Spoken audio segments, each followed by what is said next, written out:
નમસ્કાર, હું છું ગોપી ઘાંઘર. આપ જોઈ રહ્યા છો નિર્ભય ન્યૂઝ અને આજે આપણે વાત કરીશું સૌરાષ્ટ્રની 8 સીટની. સૌરાષ્ટ્રની 8 સીટમાં આવતીકાલે મતદાન થશે. આખા ગુજરાતની અંદર મતદાન છે, પણ સૌરાષ્ટ્ર ઉપર આ વખતે ફોકસ થોડું વધારે છે, કારણ કે પુરુષોત્તમ રૂપાલા અને પરેશ ધાનાણી બંને રાજકોટની સીટ ઉપરથી ચૂંટણી લડી રહ્યા છે. સીટ વાઇઝ સમજીશું કે ત્યાં આગળ આ વખતે કયા સમીકરણો ઇફેક્ટિવ રહ્યા ક્ષત્રિયોની સાથે. જો મતદાનની અંદર ક્ષત્રિયો એક તરફી વોટ કરે તો કોને ફાયદો થશે અને શું તેના પરિણામ આવી શકે, આ બધા જ વિષય પર વાતચીત કરવા આપણી સાથે જગદીશ મહેતા સર જોડાઈ ગયા છે. સર, નિર્ભય ન્યૂઝમાં આપનું સ્વાગત છે. નમસ્કાર બેન. નમસ્કાર સર. આપણે સીટ વાઇઝ આજે ચર્ચા કરીએ છીએ અને સૌથી પહેલી સીટ આપણે રાજકોટને લઈએ છીએ. રાજકોટમાં પુરુષોત્તમ રૂપાલા વર્સિસ પરેશ ધાનાણી. શું સમીકરણો બન્યા કેમ્પેનિંગમાં? કારણ કે પુરુષોત્તમ રૂપાલા ખુલીને કેમ્પેનિંગ તો નથી કરી શક્યા જે રીતે પરેશ ધાનાણી પબ્લિકમાં જઈને કેમ્પેનિંગ કરતા હતા, પણ ઓવરઓલ ઇમ્પેક્ટ ક્ષત્રિયોની અહીંયા કેટલી પડશે? બેન, એક લીટીમાં કહું તો અત્યંત પાતળી બહુમતીથી પરસોત્તમભાઈ જીતી શકે, હજી પણ શક્યતા એ જ છે. અત્યંત પાતળી બહુમતીથી, એટલે ચમત્કાર જેવું જેને કહી શકાય. પણ આખા ગુજરાતની લોકસભાની 26 બેઠકનો આખું જે ડાયવર્ટ થઈ ગયું, વિકાસની રાજનીતિને બદલે વિવાદની રાજનીતિનું શરૂ થયું, એનું એપિસેન્ટર રાજકોટ હોવાને કારણે આપણે એનું થોડુંક બાયફર્કેશન કરીએ. આ બેઠકમાં 3.5 લાખ જેટલા લેવા અને 1.5 લાખ જેટલા કડવા પટેલ, ટોટલ બંને થઈને 5 લાખ તો કડવા પટેલ છે. 21 લાખ મતદારો છે ટોટલ. એમાં 60% થાય 12-13 લાખમાં રમવાનું છે, જેને રમવાનું છે ને 12-13 લાખમાં. હવે 12-13 લાખમાંથી 5 લાખ તો સીધા પાટીદાર છે. અને આ વખતે લેવા પાટીદારનો જોક એટલે કે એનો ઢળાવ જે છે એ ભાઈ પરેશ ધાનાણી તરફ રહ્યો છે. હવે એમાં રહ્યો છે એટલે કે એ ખોડલધામની એવી ઈચ્છા છે કે નરેશભાઈ પટેલની ઈચ્છા છે, એવી સમાજ કેટલો એને સ્વીકારે એ જુદી ઘટના છે. પણ 5 લાખ તો એ થયા. 1.5 લાખ જેટલા તો ક્ષત્રિયો છે, 1.5 લાખ દલિત છે, બાકીના માઇનોરિટીઝ છે. એટલે આ બધો તમે જો સરવાળો કરો અને કોંગ્રેસના કમિટેડ વોટર્સ, આ બધો તમે સરવાળો કરો તો પરેશ ધાનાણી બહુ ખાસા મતો લઈ જઈ શકે, એમાં કોઈ સંદેહ નથી. પરંતુ બંને પક્ષે થોડો ફેરફાર છે. શું છે? ભારતીય જનતા પાર્ટી પ્રત્યે પ્રોબ્લેમ છે કે એને આ વિવાદ સર્જાઈ ગયો એના દ્વારા. અને કોંગ્રેસમાં મેં તમને કીધું વોટ બેંક તો તૈયાર છે, પણ અહીંયા નેતાગીરી ટૂંકી પડે છે. રાજકોટમાં જેટલા માથા એટલા જૂથ છે કોંગ્રેસમાં. હેમાંગ વસાવડાનું અલગ જૂથ છે, પછી ગાયત્રીબા વાઘેલા દેખાતા નથી, ઇન્દ્રનીલ રાજગુરુ દેખાતા નથી, એક લલિત કગથરા અને અતુલભાઈ રાજાણી આ બંને જ આની સાથે દેખાય છે. મહેશ રાજપૂત છે એ દેખાતા નથી, જ્યારે કે સૌથી વધુ દેખાવા જોઈએ, કારણ કે રાજપૂતોનો અત્યારે પ્રોબ્લેમ ચાલે જ છે, આપ જાણીએ છીએ. તો આ સંજોગોમાં રાજકોટની બેઠક જે 21 લાખની બેઠક છે, એમાં 60-65% મતદાન થવાની સંભાવના છે. આવી 42-43 ડિગ્રી હીટવેવની પણ આગાહી છે હવામાન ખાતા તરફથી. એટલે આ બધા સંજોગો જતા 12-13 લાખમાંથી અત્યારે સીધી રીતે તમે જુઓ તો 5-6 લાખ મત જે છે એ પરેશ ધાનાણી તરફ છે, અને બાકીના મત જે છે એ પરસોત્તમ એટલે કે ભારતીય જનતા પાર્ટી તરફથી છે, એના તરફ છે. એટલે બંને વચ્ચે કાટેકી ટક્કર જે છે એ તો છે જ તે. માત્ર જીત અને હાર જે છે એ અમુક હજાર મતે થશે. 5-5 લાખની લીડ નહીં તો ભૂલી જાઓ. અને આ બધી જ જગ્યાએ સમીકરણ આ જ લાગુ પડશે. બાકીના બધા તમને હું અલગ અલગ જે કઈ એમાં મુદ્દાઓ હશે એ કહીશ, પણ બેઝિક સમીકરણ આ છે. સૌરાષ્ટ્રની 8 બેઠકમાં પરસોત્તમ રૂપાલાના વિવાદની અસર અને એના વિવાદની નહીં અસર, આ બંને ઉપર જ લડાઈ છે. આમાં કોઈ કરતા કોઈએ ચૂંટણી ઢંઢેરો કે ભારતીય જનતા પાર્ટીના વિકાસની રાજનીતિ કે કોંગ્રેસની એન્ટી એસ્ટાબ્લિશમેન્ટ એવું કશું છે નહીં બેન. એટલે રાજકોટમાં મેં આપને કીધું પાતળી બહુમતીથી પરસોત્તમભાઈ જીતી શકે. અચ્છા, પરસોત્તમભાઈ જીતી શકે, પરંતુ સામે પરેશ ધાનાણીની વાત કરી લઉં તો પરેશ ધાનાણી જે રીતે જવતલિયા ભાઈ બન્યા છે એની ઇમ્પેક્ટ પણ આપણને જોવા મળશે. ના બેન, ચૂંટણીમાં છેલ્લો ઘા રાણાનો હોય. જવતલિયા ભાઈ વાળું પછી વારંવાર રિપીટ થયું એટલે પછી એને ખુદે પણ મોંઘવારી ઉપર પાછું પોતાનો પ્રચાર લઈ ગયા હતા. અને હવે છેલ્લે છે ને એ જવતલિયા ભાઈનું છોડો, મોંઘવારીનું છોડો, હવે પટેલની એક પત્રિકા બહાર પડી જેમાં પરસોત્તમ ભાઈ પરેશ ધાનાણીના ભાઈનું નામ એ બહાર આવ્યું છે. અને એક પત્રિકા લેવા પટેલને કીધું જાગો, તમે જાગો વગેરે વગેરે, કે ભાઈ આ બેઠક લેવાની હતી. એ પછી બુદ્ધિપૂર્વક અનાયાસે કડવા પટીદારોની હોય ગઈ. એટલે એમ કરીને કડવા અને લેવા એ બેનો ડખો છે એ પાછું કોંગ્રેસ તરફ તરફથી જ અત્યારે પત્રિકા જાહેર થઈને જે કઈ 4 પકડાણા એ બધું જોતા એ વિવાદ આખો ત્રીજો વિવાદ થઈ ગયો. એટલે ન જવતલીઓ ભાઈ, ન મોંઘવારી, ન બેરોજગારી, ન શિક્ષણ, ન કોઈ પણ પ્રકારનો ચૂંટણી ઢંઢેરો. હવે છેલ્લે પટેલિઝમ ઉપર આવી ગયું છે. હવે એ પટેલિઝમની જે પત્રિકા બહાર પડી એમાં જે પટેલ સમાજને ઉવેખીને કે આ લેવા પટેલો જાગો જાગો એટલે કે મને મત આપો. પણ આ બેઠક આપણે કહી દઉં હિન્દુસ્તાનની પહેલી કદાચિત એવી બેઠક છે જ્યાં મતદારોની પોતાની કોઈ સમસ્યા નથી. જે સમસ્યા જે પાર્ટીની છે ને ઉમેદવારની છે, મતદારોની કોઈ સમસ્યા જ નથી. બધા સંતુષ્ટ છે, ખાઈ પીને મોજ કરે છે, સમજી ગયા.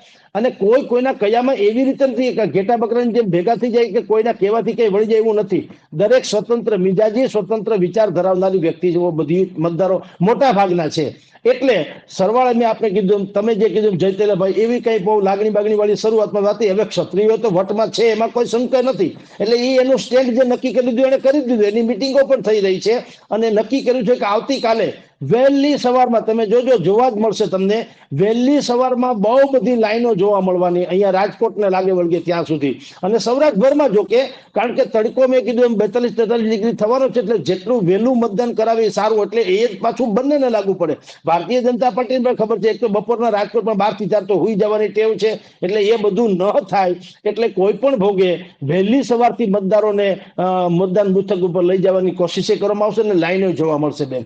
પણ ટૂંકમાં એ જવતલિયા વાળું ફેક્ટર પણ હવે ઠીક છે, બહુ નહીં, પણ સરવાળે કહું તો બહુ કાટેકી ટક્કર થવાની બેન.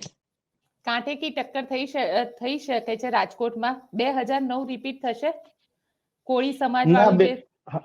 ના બેન, 2009 વાળું તો એટલું બધું તો રિપીટ ન થાય બેન. એનું કારણ એ છે કે એક તો આ સૌરાષ્ટ્રનું હબ છે રાજકોટ, એમાંય ભારતીય જનતા પાર્ટીનું હબ છે રાજકોટ, એમાંય નરેન્દ્ર મોદીથી માંડીને બધા અહીંથી જીતી ગયા. વિજય રૂપાણી કયો કે વજુભાઈ વાળા કયો, જેને કી પોસ્ટ કહી શકાય, એ બધાનું આઈનું ગમે તેમ તો આઈનું છે. અને CR પાટીલે પણ લાગતા વળગતાને કહી દીધેલું છે કે તમારે જો આ હવે ભવિષ્યમાં તમારું ઉજ્જવળ ભવિષ્ય એના આધારે છે કે તમે કેટલું મતદાન કરાવી શકો છો અને પક્ષને કેટલા ઉપયોગી, એવું લક્ષ્યાંકો આપવામાં આવ્યા છે. ભરત બોગરાથી માંડીને જેટલા લોકો અત્યારે સંદિગ્ધ હાલતમાં છે કે ભાઈ લોકોને એમ છે કે આણે જ કંઈક પરસોત્તમ રૂપાલાના કાંડમાં વધારે આંગળી જે ઓલી કરી હશે અથવા તો આગ ચાપી હશે, તો એના માટે પણ જવાબદારી બહુ મોટી વાત થઈ ગઈ છે. એટલે સરવાળે એવું છે કે બધાને પાછું ફ્યુચરે જોવાનું છે ને બેન. આ ચૂંટણી તો 7 તારીખે પૂરી થઈ જવાની, પણ ભારતીય જનતા પાર્ટી માં પણ રહેવાનું છે, આગળ પણ વધવાનું છે. પાછળ હટે તો ઘણું નુકસાન થાય એમ છે. એવું પાછું કોંગ્રેસમાં નથી. એ તો નથી રમવા તો હુર કે ઉડી જશે પરસોત્તમભાઈ આપણા પરેશભાઈ. એમાં એવું નથી કે સ્થાયી રૂપિયાનું કાર્યાલય છે કે એનું ઘર છે કે અહીંયા એને કઈ ગ્રાસરૂટ લેવલ પર કાર્ય કરો છે, એવું કઈ છે નહીં. એ મહેમાનની જેમ આવે, મહેમાનની જેમ વયા જશે. જીતી જાય તો ઠીક છે, હારી જાય તો ઠીક છે. મને ગળામાં જે હાર પહેરાવો, મારે એમ કે પ્રમુખ થવું છે, નફો ન થાય નુકસાન થાય ત્યાં નાવા જવું છે. એટલે એને પ્રોબ્લેમ નથી. પ્રોબ્લેમ છે ભારતીય જનતા પાર્ટી છે. અને જેને આમાં કેરિયર બનાવવાની છે તો કોઈ કાલે ઢીલું, મને કમને પણ ઢીલું મૂકી શકે એમ નથી. અને એક સમય એવો આવશે કે મેં તમને કીધું પાતળી વેફર જેવી બહુમતીથી પણ પરસોત્તમભાઈ કદાચ જીતી શકે. અચ્છા સર, આ વાત થઈ રાજકોટની સીટની. હવે વાત આપણે કરીએ જુનાગઢની સીટ. જુનાગઢની સીટ ઉપર રાજેશ ચુડાસમા વર્સિસ હીરા જોટવા. હીરા જોટવાની એકદમ સ્પષ્ટ છબી છે ત્યાં આગળ, બહુ જ ક્લીન સાફ ઇમેજ વાળા છે. સામે રાજેશ ચુડાસમા અતુલ ચગની હત્યાનો કેસ આ વખતે સતત ચર્ચામાં રહ્યો. અને જે ભારતીય જનતા પાર્ટીના બીજા નેતા દિનુ બોગા સોલંકી એ પણ નારાજ રહ્યા છે. અમિત જેઠવા કેસમાં હાઈકોર્ટે ચુકાદો પણ આપી દીધો ને એમને નિર્દોષ જાહેર કરી દીધા. આ બધી જ વસ્તુ કેટલી ઇમ્પેક્ટ કરશે જુનાગઢની સીટ ઉપર? બેન, રાજેશભાઈ ચુડાસમાની ઉપર ડોક્ટર ચગની આત્મહત્યાનો કેસ છે એને બાદ કરીએ અને એની પોતાની છબી થોડી ધૂમિલ થઈ, પરંતુ અને એની ફેવરમાં સામેના ભાગે જેમ કે ભાઈ હીરાભાઈ જોટવાની બેદાગ છબી, રોટલા પાણીએ મોટા, ગામડાની દ્રષ્ટિએ કે તો એનો આવકારો મીઠો, એને ઘરેથી કોઈ ખાલી એટલે કે વ્યાળું પાણી કર્યા વગર જાય નહીં, એવી બધી વાતો છે. એમાં કોઈ સંશય નથી. પરંતુ મેં હંમેશા આપણે જ્યારથી ડિબેટ કરીએ છીએ બેન ત્યારથી હું એક વાક્ય અચૂક બોલું છું કે રાજકારણમાં પહેલો ઘા નહીં છેલ્લો ઘા રાણાનો હોય છે, પહેલો નહીં. તો પેલા જોટવા સાહેબનું બધું સારું જ હતું અને રાજેશ ચુડાસમા બેકફૂટ ઉપર હતા, કારણ કે આપણે બધું જાણીએ વિવાદ. હવે ગઈકાલે શું થયું ડેવલપમેન્ટ એ કહું, છેલ્લો ઘા રાણાનો જે કહું છું તે વિમલભાઈ ચુડાસમા, કોળી સમાજનો આઇકોનિક ચહેરો કહી શકાય. વિમલ ચુડાસમા જે કોંગ્રેસમાં છે, હવે જગમલભાઈ વાળા જે છે એને એવી ફરિયાદ કરી છે, એ પણ કોંગ્રેસમાં છે ને, એને એવી કાયદેસર જાહેર સભામાં એવું આમ કીધું આદમી છે, પાર્ટીમાં છે જગમલવાળા, બિલકુલ આમ હા આદમી જગમલ વાળા પાર્ટીમાં. સોરી હા આમ આદમી પાર્ટીમાં એને ચોખ્ખે ચોખ્ખું એવું કીધું છે કે કોંગ્રેસ અને આ ભાઈની હારે સેટિંગ થઈ, ભારતીય જનતા પાર્ટી અને વિમલ ચુડાસમા એની હારે સેટિંગ થઈ ગયું. વિમલભાઈ ચુડાસમા એ ખુલાસો કરવો પડ્યો કે હું ભાજપમાં જવાનો નથી. હવે આમ આપની જાણ ખાતર બેન, વિમલભાઈ ચુડાસમાએ એમ કીધું કે હું હીરાભાઈ જોટવાની સાથે રહી શકું એમ નથી, એવું શક્તિસિંહને કીધું હોવાનું અમારે સુધી વાવડ આવ્યા છે. એનો કોઈ પુરાવો નથી, પરંતુ વાત હકીકત છે, સૂત્રો દ્વારા જાણવા મળ્યું કે એણે શક્તિસિંહને કીધું કે હીરાભાઈ એક જમાનામાં મારી સામે લડ્યા હતા, મને મન મુટાવ નથી, એટલે હું પ્રચારમાં એની રીતે બહુ કઈ સહયોગ આપીશ નહીં. અત્યારે કોઈ એક ફાર્મ હાઉસમાં મોજ કરે છે ને એક જેને કહેવાય ફોટોજેનિક કહી શકાય એવો પ્રચાર એને 2-3 વર્ષથી મૂકીને પુરાવા રૂપે કે હું પણ છું એમ કરીને. પણ ટૂંકમાં એનું હટી જવું, વિમલભાઈ ચુડાસમાનું હટી જવું અને જોટવાનું એક તરફ રહેવું, ભારતીય જનતા પાર્ટીએ થોડુંક મેનેજમેન્ટ જે કરવું ઘટે એ નરેન્દ્ર મોદીની સભાથી થયું, બાકી કોઈથી ન થયું. નરેન્દ્ર મોદીની સભા અને ત્યાંના સંતો મહંતોની પણ અત્યારે જે જાહેર સભાઓ થઈ રહી છે તે આ સરવાળે બધું તમે જુઓ તો ત્યાં ઓબીસી ફેક્ટર ઉપર લઈ ગયા નરેન્દ્ર મોદી. ત્યાં ક્ષત્રિય બસ્ત્રી વાળો એટલો મુદ્દો અસરકારક નથી, કારણ કે બે કોમ્યુનિટી અલગ છે, એક તરફ આહિર છે, એક તરફ કોળી છે, એટલે અહીંયા ક્ષત્રિયનો મુદ્દો ખાસ અસર કરે એમ નથી. પરંતુ અસર શું કરે છે કે ભાઈ ઓબીસી કોટા જે કોળી સમાજમાં આવે છે, ઓબીસી કોટામાં 27% જેટલા ઓબીસી કોટા જે છે અનામતના, એમાંથી કોંગ્રેસ એના મેનિફેસ્ટોમાં બુદ્ધિપૂર્વક કરવામાં આવેલી જાહેરાત મુજબ એમાંથી કટિંગ કરીને 8.2% એ છે ઓબીસી માંથી માઇનોરિટીઝને આપવા માંગે છે, અને એ 8%માંથી પણ 6% તો મુસ્લિમ્સને આપવા માંગે છે. આવું નરેન્દ્ર મોદીએ પણ જાહેર કર્યું છે અને મીડિયામાં ચર્ચા બહુ થઈ છે આ વિશે. તો એ મુદ્દો, અને નરેન્દ્ર મોદીએ કીધું કે હું તો દેશ માટે થઈને બધું કરી રહ્યો છું, અને રામ મંદિરથી માંડીને બાકી બધાનો જે ઉલ્લેખ કર્યો તો એ જે તે વિસ્તારમાં જુનાગઢ અમસ્તી ધર્મનગરી છે, તો ત્યાં આવા બધા મુદ્દાઓની અસર વધુ થાય અને નરેન્દ્ર મોદીની અપીલ જે છે એ ત્યાં ગ્રાહ્ય ગણાય, કારણ કે ત્યાં ક્ષત્રિયનો મુદ્દો નથી. એટલે આ બધા સમીકરણો જોતા રાજેશ ચુડાસમા ત્યાં નીકળી શકે, આસાનીથી નીકળી જશે બેન. સાથે પોરબંદર સીટની ચર્ચા કરીએ. પોરબંદર મનસુખ માંડવિયાને ટિકિટ આપી, મનસુખ માંડવિયાને લઈને શરૂઆતમાં ખૂબ વિરોધ થયો, પણ એવું પણ કહેવાયું કે અર્જુન મોઢવાડિયાનો કોંગ્રેસ છોડીને ભાજપમાં આવવાનો ફાયદો જો કોઈને થશે તો એ મનસુખ માંડવિયાને થશે. એટલે જ કહું બેન, આ સીટ વિશે તો વધારે ચર્ચા કરીને સમય ન બગડે તો સારું. એમાં મનસુખભાઈ માંડવિયા 100% જીતી જશે. ત્યાં કોઈ વિરોધ નથી, કશું જ નથી ક્ષત્રિયનો મુદ્દો, કારણ કે ત્યાં તો મેર સમાજની કોમ્યુનિટી વિશેષ કરીને છે, લોહાણા સમાજ વધુ છે, ક્ષત્રિયનો મુદ્દો નથી. મનસુખ માંડવિયા નરેન્દ્ર મોદીની ગુડ બુકમાં છે, બધાને ખબર છે કે જો જીતી જશે તો મંત્રી પાછા કેન્દ્રમાં બનવાના છે. સામે પક્ષે તો કઈ છે, લલિતભાઈ છે વસોયા, માની લ્યો જીતી બી જાય તો પણ તમારા સેઢા પાડોશી થઈ શકે, તમારા ઘરના પાડોશી થઈ શકે, બીજું બિચારા શું કરી શકે, રજૂઆત કરી શકે. તો હવે રજૂઆત માટે કોઈને હવે પ્રધાન ઉપર મર્યાદા ઓલું રહેવું પડે અવલંબિત, એવી કોઈ વાત છે નહીં. તો વોટ્સએપમાં કહી શકે ને સોશિયલ મીડિયા થ્રુ કહી શકે, મીડિયામાં થઈ શકે ને. હવે દરેકને ચૂંટાવવું છે ને, હવે પરફોર્મન્સ આધારિત જ ચૂંટાઈ શકાય એમ છે. એટલે તમે હવે માગણી ન કરો તોય તમને બસ સ્ટેશન આપશે, તમે માગણી નહીં કરો તોય તમને ગેસના બાટલા વગેરે તમને આપી દેશે ઉજ્જવલા યોજના દ્વારા. એટલે હવે તો સરકાર આ નરેન્દ્ર મોદી છે, કાલે ગમે એની હોય, હવે પરફોર્મન્સ વગર ચાલે એમ નથી. એટલે એકમાત્ર મુદ્દાનો કાર્યક્રમ છે, એટલે પોરબંદરમાં એ આસાનીથી જીતી જશે. આપણે બીજામાં સમય ફાળવીએ. અચ્છા, તો હવે વાત છે જામનગરની સીટની. જામનગરની સીટ ક્ષત્રિયોનો જબરજસ્ત વિરોધ, અને પૂનમ માડમ બંને, એક લેવા પટેલ કેન્ડિડેટ, એક આહિર કેન્ડિડેટ, અને હવે જે મુખ્ય બધાનું જેને કહી શકાય કે ઇન્ટરેસ્ટ જે છે એ એના ઉપર જ છે. સૌથી હું તમને કહું ને, ભૂકંપમાં હંમેશા એવું થતું હોય કે એપી સેન્ટર ક્યાંક હોય ને ધરતી ક્યાંક ધણધણે.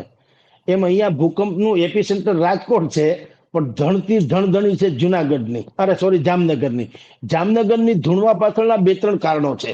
એક કારણ ત્યાં ક્ષત્રિય સમાજનો વિશેષ જ્યાં પ્રભાવ છે, આપણે જાણીએ છીએ, એ સંખ્યાની દ્રષ્ટિએ પણ ગણમાન્ય છે, અને બાકી બધી દ્રષ્ટિએ તો છે જ, આપ જાણો છો. નંબર 2, બેન જે છે એ કંપનીના પ્રતિનિધિત્વ હોય એવું ઉપસાવવામાં વિપક્ષ સફળ ગયો છે, કે આ એક રિલાયન્સ નામની કંપની, આપણે ખબર જ છે બધાને કે રિલાયન્સ કંપનીના એની પર 4 હાથ છે બેની ઉપર. એટલે બધા એમ માને છે કે ભાઈ પરિમલ નથવાણીએ 4 દિવસ અત્યારે ધામા નાખીને પડ્યા છે, ને એ પોતાના સ્વાર્થ માટે એમ કે બેનને ચૂંટાવે છે, નહીં કે જામનગર કે દ્વારકાના સ્વાર્થ માટે.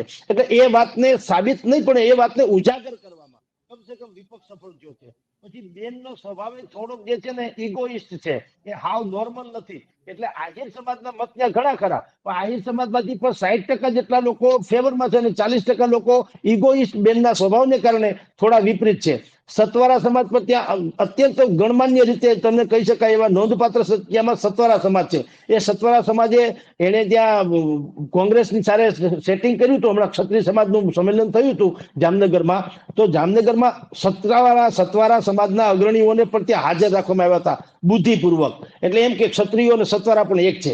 બીજું, ત્યાં મુસલમાનોની સંખ્યા, માઇનોરિટીઝમાં મુસ્લિમની સંખ્યા 4 લાખની છે. હવે આપણે જાણીએ છીએ એ સ્વાભાવિક જ છે, માનવામાં આવે છે કે કોંગ્રેસને મત આપે, ભારતીય જનતા પાર્ટીને ઓછો મત આપે. તો આ 4-5-6 ફેક્ટર્સ, દરબાર ફેક્ટરથી માંડીને બધું તમને કહું છું, આ 4-5-6 ફેક્ટર્સ જે જોતા એમ લાગે છે કે અહીંયા જે બેઠક જે છે જામનગરની અત્યંત ક્રુશિયલ છે. નરેન્દ્ર મોદીએ જામ સાહેબે એને પાઘડી પહેરાવીને એને ક્ષત્રિય સમાજના સરાહના કરી લીધી, એ બધું બરાબર, એ એની કેપ્ટન ઇનિંગ રમી ગયા, એમાં કોઈ શંકા નથી. પરંતુ પછી પૂછડિયા બેટ્સમેનોએ જે કરવું જોઈએ ઇનિંગ્સને બહાર લાવવા માટે, એ પૂછડિયા બેટ્સમેન એટલે કે લોકલ યુનિટ એ કરી નથી શક્યું. અને ત્યાં સૌથી વધુ ભારેલો અગ્નિ જે છે એ જામનગરમાં છે. એટલે ત્યાં બેન પૂનમબેન જીતી જાય તો એ ચમત્કાર ગણાશે દ્વારકાધીશનો.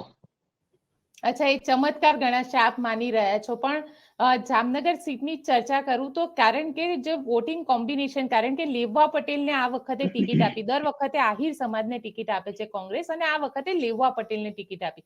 કોંગ્રેસની ગેમને તમે કઈ રીતે જોવો છો? કારણ કે કોંગ્રેસે પણ પોતાની ગેમ બદલી છે આ વખતે. એટલે તો કોંગ્રેસે આ વખતે ભૂલ ઓછી કરી છે. જ્યારથી આ પરસોત્તમ રૂપાલાનું પ્રકરણ થયું ને ત્યાર પછી કોંગ્રેસના ઉમેદવારોની પણ જાહેરાત થઈ છે. ત્યાં સુધી નથી થઈ, એકાદ બેને બાદ કરતા. તો એ પછી કરી એમાં એને બહુ ભરત ગૂંથણ કર્યું છે માઇક્રો પ્લાનિંગથી. કમખે દોથોરે ભરીને કઈ ટાંકાને આભલા ઓછા પડ્યા રે લોલ, અને મેં તો 5 આંગળીએ પૂછ્યા પૂજા અને નાગલા ઓછા પડ્યા રે લોલ, એવું આ કોંગ્રેસે કર્યું. આ વખતે પહેલી વખત એને બુદ્ધિનો ઉપયોગ કર્યો છે અને પહેલી વખત બુદ્ધિનું દિવાળું ફૂક્યું છે ભારતીય જનતા પાર્ટીએ. આપને કહું, 52 પાનાના ગંજીપાને જેમ બીટવામાં આવે, ઘર ઘરાવ આપણે રમતા હોય વગર પૈસે, તો એક દૂડી તીડી ગમે ને જાય વાંધો ન આવે, એવી રીતે ટિકિટ બાટી છે. ખેર, હવે જામનગરની વાત કરું તો ત્યાં પટેલને 22 વર્ષ પછી એક તો ટિકિટ મળી છે. નરેશ પટેલ જે સૌરાષ્ટ્રમાં ખોડલધામના નેજા હેઠળ પાટીદાર, લેવા પાટીદારોના સર્વોચ્ચ નેતા ગણાય છે, એને કોંગ્રેસનો આભાર માન્યો. લગભગ 3-4 લાખ લોકો પાટીદાર સમાજ ત્યાં છે જામનગરમાં. હવે એ પાટીદાર કયો, સતવારા કયો, માઇનોરિટીઝ કયો, ક્ષત્રિયો કયો અને કોંગ્રેસના કમિટેડ વોટર્સ કયો, આ બધાનું મેળાપ તમે કરો તો ઓબ્વિયસલી આપણી સામે ચિત્ર ક્લિયર થઈ જાય. અને પાછો રોષ ને એન્ટી ઇન્કમ્બન્સી વાળી વાત તો છે જ. એટલે આ બધું જ જોતા તમને કહું, સૌથી વધુ ક્રુશિયલમાં ક્રુશિયલ જો હોય તો એ જામનગરની બેઠક છે. અચ્છા, જામનગરની બેઠક આપને એટલી ક્રુશિયલ લાગી રહી છે, સાથે એક સવાલ જે ઉભો થયો છે એ કચ્છની બેઠક માટે પણ છે. કચ્છમાં પણ જે ક્ષત્રિય સમાજ છે એ ઘણી મોટી સંખ્યામાં છે. ત્યાંના ધારાસભ્ય પણ 2 ધારાસભ્ય ક્ષત્રિય છે. વિનોદ ચાવડા, કારણ કે રિઝર્વેશન વાળી આ સીટ છે અને વિસ્તાર ખૂબ મોટો છે, એની ઇમ્પેક્ટ કેટલી આવશે? બેન, કચ્છનું પણ જામનગર જેવું છે. આપની જાણ ખાતર, કચ્છમાં મુસ્લિમ અને દલિતો એની સંખ્યા સૌથી વધુ છે. મુસ્લિમ અને દલિતો, અને હું આપણે પહેલા ચર્ચા કરી કે આ બંને કોમ્યુનિટીઝ એવી છે કે એ સ્વાભાવિક જ કોંગ્રેસની કમિટેડ વોટ બેંક ગણાય છે.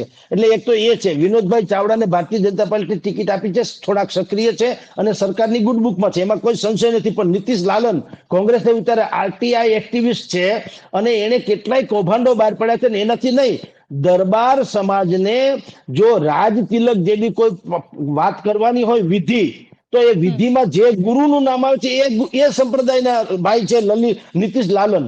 દરબારો સાથેનું એનું કનેક્શન એવું છે, દરબારોને રાજ તિલક જો કરાવવાનું હોય અને જે કેટલીક વિધિ કરાવવી હોય, હજી પણ કરવામાં આવે છે એની રાજ રજવાડાને લગતી વખતે, એ જે ધર્મગુરુ હોય છે, જે સંપ્રદાય છે, એ સંપ્રદાયમાંથી નીતિન લાલન જે પરિવારમાંથી આવે છે. એટલે એક તો સિમ્પથી અને એ પણ જાય છે. મહેશ્વરી સમાજમાંથી આવે છે, મહેશ્વરી સમાજ ત્યાં ખાસી સંખ્યામાં ત્યાં છે. એટલે ક્ષત્રિયો જે છે એ મુસ્લિમ, પછી દલિત, મહેશ્વરી સમાજ, આ બધું તમે જુઓ તો એ નીતિશભાઈ લાલનના ઓલામાં જાય છે ફેવરમાં. અને અધૂરામાં પૂરું ભારતીય જનતા પાર્ટીએ ત્યાં ભાઈ આપણે વાસણભાઈ આહિર જે માજી મંત્રી હતા તે, હવે અત્યારે થોડાક એને સાઇડલાઇન કર્યા છે. જે જામનગરમાં હકુભા જાડેજાની હાલત છે એવી કચ્છમાં ભાઈ આની હાલત છે આહિરની, વાસણભાઈ આહિરની. હમણાં એક ટ્રાન્સપોર્ટ એસોસિએશનનું સંમેલન હતું ને એમાં પ્રમુખ થતા, એમાં છોકરાને પ્રમુખ બનાવવામાં થોડાક સફળ થયા, પરંતુ એ હોદ્દો જે મંત્રી લેવલનો હોદ્દો ધરાવનારા થોડા અત્યારે સાઇડલાઇન છે. એટલે એનો રોષ પણ ત્યાં છે. એટલે આમ તમે સરવાળે ગણો તો 5-6 ફેક્ટર જે છે એ કોંગ્રેસ તરફ જાય છે. ભારતીય જનતા પાર્ટીના ભાઈ વિનોદ ચાવડા પ્રત્યે ફેક્ટર એક જ જાય છે કે એ ભારતીય જનતા પાર્ટીના હેડક્વાર્ટર્સની ગુડ બુકમાં ખાલી છે, અને એમાં ચહેરો પાછો બેદાગ છે, કોઈ એમાં ખામી નથી. પણ હવે એ સિમ્પલ વાત આવે, મેં ડુ નોટ ડિસ્ટર્બ તો No કે problem. લગભગ વાંધો નહીં આવે. જી. ઓકે બેન. જી સર. એટલે કચ્છમાં આ જે 6-7 પરિમાણો તમે જુઓ એ બધા જ વાત કોંગ્રેસ તરફ જાય છે. ભારતીય જનતા પાર્ટી પર બે જ વસ્તુ છે, એક તો નરેન્દ્ર મોદીની સાખ, એની આબરૂ ઇજ્જત, એનું જે કામગીરી છે તે, અને બીજું ભાઈ વિનોદ ચાવડાની પણ બેદાગ થોડી છબી અને થોડુંક સક્રિયતા. આ બધું જુઓ તો હવે જો એમાં મતદારોની પરિપક્વતા ઉપર આધાર છે. ફ્લોટિંગ વોટર્સ જો અત્યારે ક્ષત્રિય સમાજથી માંડીને બધી રીતે હાહાકાર મચી ગયો છે, એમાં જો ફ્લોટિંગ વોટર્સ ઇધરથી ઉધર થાય તો કચ્છમાં મુશ્કેલી પડે. પણ અત્યાર સુધીના વાવડ કમસે કમ એમ છે કે વાંધો લગભગ નહીં આવે એવી સ્થિતિ તો છે. સૌથી વાંધાદાયક જો સીટ અત્યારે સૌરાષ્ટ્રની અંદર કોઈ દેખાતી હોય અને જેના માટે શોર્ટ હોય એવી વાત હોય તો એ છે સુરેન્દ્રનગરની સીટ. તળપદા કોળી, ચુવાડિયા કોળી, અને એમાં પણ મંત્રી કનુ દેસાઈનું કોળી સમાજને લઈને સ્ટેટમેન્ટ. સુરેન્દ્રનગરના સમીકરણો શું કહી રહ્યા છે સર? બેન, આપે કીધું એ વાત સાચી છે, પરંતુ એક તમને કહું, જ્યાં સુધી અમે અત્યારે બધા રિપોર્ટ્સ બધાને મેળવ્યા છે ત્યાં સુધી કોળી સમાજ વિશે કનુ દેસાઈનું જે વિધાન છે એની એટલી અસર નથી થઈ. હવે આમાં એટલા માટે નથી થઈ કે એને બોલાય સાચું છે કે એમ નહીં, એ બોલાય બધું ખરાબ છે ને જે કઈ થવું ઘટે, પણ હવે દરબારનું અત્યારે એટલું બધું લોકોને છે ને, તમને જો મીઠાઈ પર તમને એક મર્યાદામાં ભાવે, પછી રોજ નથી ભાવતી હોતી, વારંવાર મીઠાઈ ન ભાવે, એમ સમાજ એટલું બધું થઈ ગયું કે લોકોને હવે ઉબકા આવે છે. ભાઈ સાહેબ હવે શું માંડી છે? આ ચૂંટણી જેની છે એની વાત કર, ક્યાં કનુભાઈ ચૂંટણીમાં ઉભા છે ને ક્યાં એને કોળી સમાજની ચૂંટણી છે? આ ચૂંટણી સંસદની છે, અને એમાં નરેન્દ્ર મોદી થી માંડીને વિકાસની વાતોથી તમારે જે કરવાનું હોય તે કરવાનું છે. એટલે હવે એ અત્યારની સ્થિતિ આપણે કહું છું, ગઈકાલ સુધીની જે કઈ આવેદન પત્ર તો અમારે ત્યાં પણ અપાણા છે કે ભાઈ આને તમે ભાવનગરમાં આવેદન પત્ર અપાણા છે કે આને તમે બરખાસ્ત કરો વગેરે, એને ક્ષમાયાચના કરી લીધી. પરંતુ સૌથી મોટી વાત એ છે બેન, ચંદુભાઈ સિહોરાને જે છે એને ટિકિટ આપવામાં આવી, અને કોંગ્રેસે જે છે એ ઋત્વિકભાઈ મકવાણાને ટિકિટ આપી છે, જે તળપદા છે. તે તળપદા અને ચુવાડિયા આ કોળીનો ડખો ને ચાલતો તો મોટે પાયે, એમાં શંકા નથી. પણ ભારતીય જનતા પાર્ટીએ સોમાભાઈ ગાંડાભાઈ પટેલ એને પોતાની ઓલા ખેમામાં સમાવીને એક થોડીક વ્યવસ્થા તો કરી લીધી. કારણ કે સોમાભાઈ આમ ભલે તમે કહો છો, પણ એ માણસ વ્યક્તિગત રીતે થોડાક તાકાતવાળો કે ભાઈ કોંગ્રેસમાં હતા તોય જીતા હતા, ભાજપમાં હતા તો જીતા હતા, અપક્ષ હતા તોય જીતા હતા. કારણ કે પૈસા વાપરી શકે એમ છે, ગમે એમ કમાઈ શકે એમ છે, તો ગમે એમ વાપરી શકે છે. આ એની ઓળખ છે. તો એ પ્રકારે જોતા સુરેન્દ્રનગરમાં એને બહુ વાંધો આવે એમ નથી. કોંગ્રેસની પાસે જે છે ને એને વ્યવસ્થા ત્યાં છે ને, હજી તમને કહું પછાતની પરાકાષ્ઠા છે. હજી આ વિસ્તાર છે ત્યાં હજી માતાજીની થાળી ફેરવવામાં આવે, એમાં નોટ ને વોટ મૂકવામાં આવે, શપથ લેવડાવવામાં આવે, ભુવાજી દાણા નાખે ધૂણે, આવું બધું બહુ ચાલે છે એ પંથકમાં હજી તે સુરેન્દ્રનગરમાં. ત્યાં એવું થઈ રહ્યું છે. એનું કારણ છે કે 2.5 લાખ જેટલા ત્યાં સુવાળિયા કોળી છે ને, 4.5 લાખ જેટલા તળપદા કોળી છે. તો ઓલા ભાઈ જે છે ઋત્વિક મકવાણા એ તળપદા કોળી છે, એટલે એના તરફ જોક આપ્યો છે, વિશેષ જોક એના તરફ છે. પછી 2.5 લાખ જેટલા ક્ષત્રિયો છે, ધાંગધ્રા, વિરમગામ, ધંધુકા, એ પંથકના તમે 2.5 લાખ જેટલા તો ક્ષત્રિયો છે. એટલે ક્ષત્રિયો તમે જુઓ, તળપદા કોળી જુઓ, આ બધું તમે જુઓ, ઇન્ટરનલ પોલિટિક્સ તો છે જ બધી જગ્યાએ. તો ઋત્વિક મકવાણાનું એમાં વધારે પડતું તમને જુઓ કહી શકાય કે લીડમાં હોય એવું લાગે છે. પરંતુ ભારતીય જનતા પાર્ટી એની એક જ પ્લસ પોઈન્ટ અહીંયા છે, એક છે એનું સંગઠન બૂથ લેવલનું. કારણ કે હો હા કરવાથી દેકારો મચી જાય બેન, દેકારો મચે, પણ રિઝલ્ટ લાવવા માટે મત બૂથ સુધી ને મત પેટી સુધી મતદારોને લઈ જવા જોઈએ. આજે પણ સમાચાર મેળવ્યા છે કે ત્યાં કોંગ્રેસના કોઈ કાર્યકરો ઓલી આપણને જે સ્લીપ આપવાની હોય મતદારોની સ્લીપ આપવા સુધા પહોંચ્યા નથી. અને જોઈએ એટલા લોકો તો ત્યાં બૂથના કાર્યકરો હજી નથી મળ્યા, શોધી રહ્યા છે. સામે પક્ષે ભારતીય જનતા પાર્ટી આ મેનેજમેન્ટ કરી ચૂકી છે. એટલે આમાં છે ને આયોજન પણ એક બહુ મહત્વની રોલ ભજવે છે. એટલે સુરેન્દ્રનગરમાં ક્રુશિયલ તો છે જ, ક્ષત્રિય સમાજને કારણે, તળપદા કોળીને કારણે, એન્ટી ઇન્કમ્બન્સીને કારણે છે. પરંતુ ભારતીય જનતા પાર્ટી પાસે એક મિકેનિઝમ છે, એ મિકેનિઝમના આધારે ચાલે છે. સામે પક્ષે જે કાંઈ છે એ ડખો રોડ ઉપરનો છે, તો તમારે મેનેજમેન્ટ કરવું પડે ને. મૂળ વાત તો એ છે, મેનેજમેન્ટ ન કરો તો રોડ ઉપર તો હો દેખાડાથી તો બીજું કંઈ થાય નહીં. એટલે આ બંને ફેક્ટર ત્યાં કામ કરે. પણ સુરેન્દ્રનગર છે એ સૌરાષ્ટ્રની કચ્છની 8 બેઠકમાંથી જામનગર, સુરેન્દ્રનગર આ 2 હોટેસ્ટમાં હોટેસ્ટ ભારતીય જનતા પાર્ટી માટે પડકારરૂપ એવી બેઠક છે બેન. ભારતીય જનતા પાર્ટી માટે પડકારરૂપ છે. છેલ્લી સીટની વાત કરી લઈએ અને એ સીટ છે ભાવનગરની. ભાવનગરમાં પણ ચુવાડિયા કોળી તળપદા કોળીનો મુદ્દો હતો, તે ચર્ચામાં રહ્યો હતો અને ત્યાં આગળ નીમુબેન બામણિયાને ટિકિટ આપવામાં આવી. સામે આમ આદમી પાર્ટીના ઉમેશ મકવાણા છે અને ઉમેશ મકવાણાનું ક્ષત્રિયોને લઈને એક નિવેદન આવ્યું હતું. ત્યારબાદ ઉમેશ મકવાણા હાઈકોર્ટમાં પણ ગયા અને ચેનલ ઉપર કેસ પણ કર્યો. સવાલ અહીંયા એ આવે છે કે ભાવનગરનું આ જે સમીકરણ છે કોળી વર્સિસ કોળી વાળું, એમાં તમને શું લાગી રહ્યું છે? બેન, એમાં ઉમેશભાઈએ કુનેહપૂર્વક બોલ્યા છે. હવે ભલે બધા નાટક કરે, કોર્ટ બોર્ડમાં જાય ને એનું કઈ આવે નહીં. એને હાથે કરીને કુવાડો માર્યો છે ને સમજીને માર્યો છે, એમ કે તો ચાલે. આમ કઈ મૂર્ખ નથી. આવી રીતે જયારે પરસોત્તમ રૂપાલાનું આટલી હદે આ પ્રકરણ ચગ્યું હોય, ત્યાર પછી કોઈ માણસની જીભ આટલી હદે ન લપસે. લપસવાની પણ એક મર્યાદા હોય. આ ભાઈએ શું કીધેલું, જે ટીવી ચેનલમાં આપણે સાંભળ્યું છે એ પ્રમાણે, કે એને એમ કીધું કે રાજા રજવાડા છે ભાંગ પીને નશો કરીને સુઈ રહેતા હતા. પત્રકાર પાછો એને પૂછે છે કે ભાઈ તમને ખબર છે કે અત્યારે આ ભાઈનું પરસોત્તમ રૂપાલાનું આટલું સળગ્યું છે, આટલો બધો વિરોધ છે, છતાંય તમે ક્ષત્રિય સમાજ વિશે આવું કહો છો, જ્યારે કે ક્ષત્રિય સમાજ સૌથી વધુ ભાવનગરમાં રહે છે, જેને તો ગોહિલવાડ કહેવામાં આવે છે. તો એના જવાબમાં પાછા એ સંપૂર્ણ સભાન અવસ્થામાં એમ કે છે કે હું કાંઈ પરસોત્તમ રૂપાલા નથી કે મારા સ્ટેટમેન્ટ પાછા ફેરવું હતો તો ક્ષમા યાચના કરું. અર્થાત હું કહું છું સાચું છે. આવું તો જેને આપઘાત કરવો, રાજકીય આપઘાત, એ જ આવું બોલી શકે. પણ આપણે સમજીએ છીએ રાજકારણમાં છેલ્લી ઘડીએ શું થતા હોય છે તે.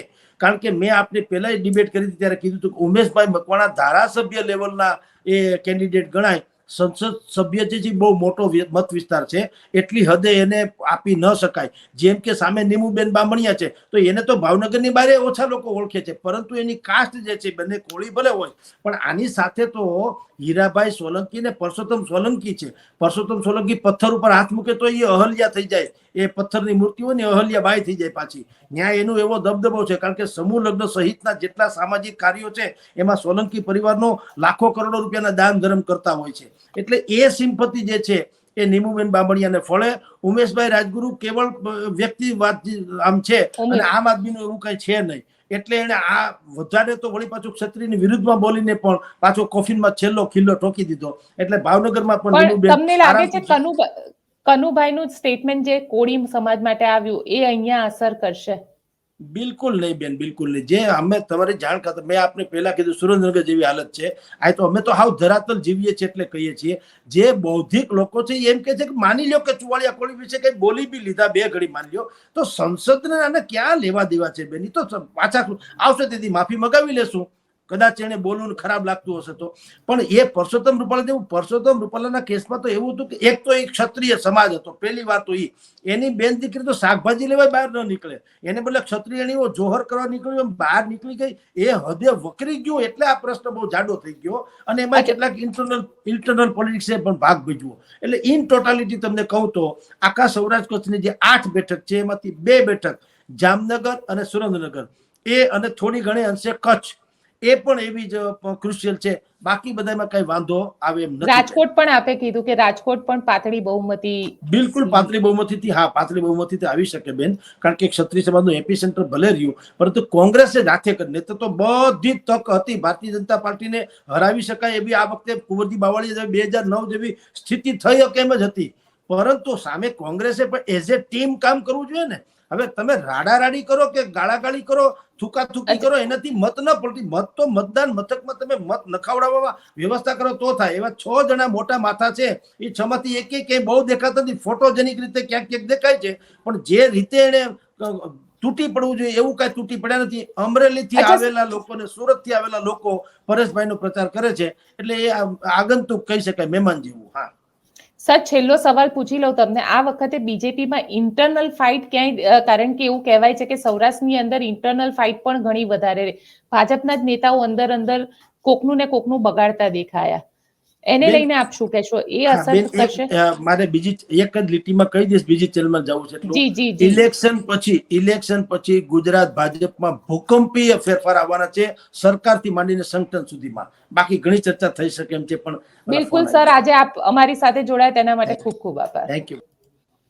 તો આ હતા જગદીશ મહેતા સર, જેમનું સ્પષ્ટ માનવું છે કે ચૂંટણી પછી ભાજપમાં ભૂકંપ આવશે, અને કારણ કે જે રીતની રાજનીતિ અત્યારે થઈ રહી છે, અને સૌરાષ્ટ્રની અંદર જોવા જઈએ તો સૌરાષ્ટ્રની 8 બેઠકોમાંથી રાજકોટ, જામનગર, સુરેન્દ્રનગર, કચ્છ આ 4 બેઠક એવી છે કે જ્યાં આગળ અત્યારે ટફ ફાઇટ જોવા મળી રહી છે. આપ શું વિચારો છો? અને આપ આવતીકાલે મત આપવા માટે ચોક્કસ જજો. નિર્ભય ન્યૂઝ આપને અપીલ કરી રહ્યું છે કે આપનો કિંમતી અને પવિત્ર મત ચોક્કસથી આપ આપજો. આ લોકશાહીને જીવત રાખવા માટે થઈ અને મત આપવો ખૂબ જ જરૂરી છે. અમારી ચેનલ નિર્ભય ન્યૂઝને લાઇક, શેર અને સબસ્ક્રાઇબ કરવાનું ભૂલશો નહીં. આભાર.